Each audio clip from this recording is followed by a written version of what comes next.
I'm going to go over some basic stuff about Pancake or RT dies, the way I make them.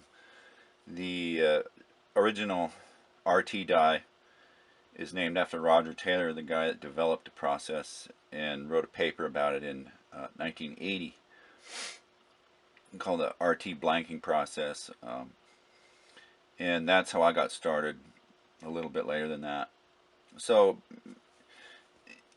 the way he presented it was to saw through the steel at a specific angle depending on the thickness of the steel and the size of the blade. And what that does is create a very tight tolerance between the male part and the female part of the die, which you can see and hear by this clicking.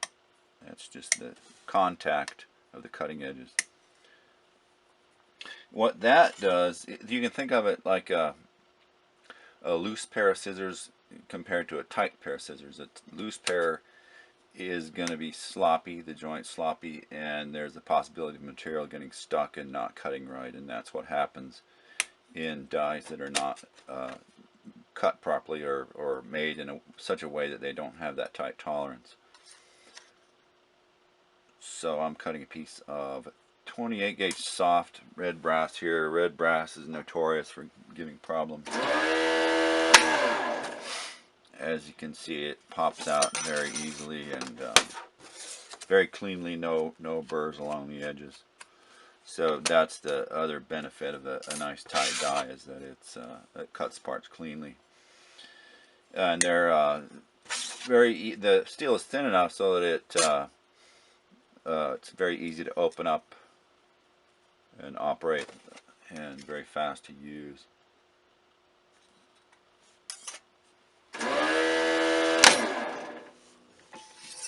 So it's no problem to sit down and punch out a whole bunch of parts in a short amount of time. You know, the way I cut them is with a jeweler's saw contraption. I have another video about that. One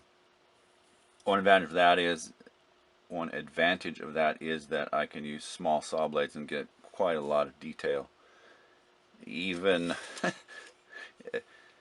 more detail than I thought was a good idea at first, or even thought was possible. This is a good example. This let's see if we can get the light on this just right. This is a very good example of something that I may not have done at one time, but somebody ordered it, so I made it, and it's cut out many thousands of parts in this 22 gauge copper. But these I make them out of oil hardening tool steel. So a design like this in mild steel or unhardened tool steel would get trashed out in a very short time. But with the right heat treating, they will last quite a long time. And it's took a long time to figure out what the right heat treating was for certain designs. Ones like this, they can't be very hard, or they'll snap.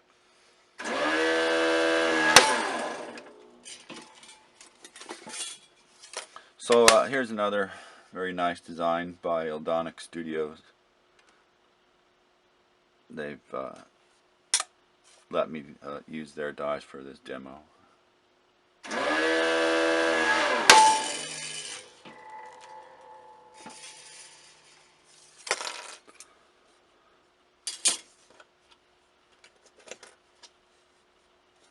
if we can get a good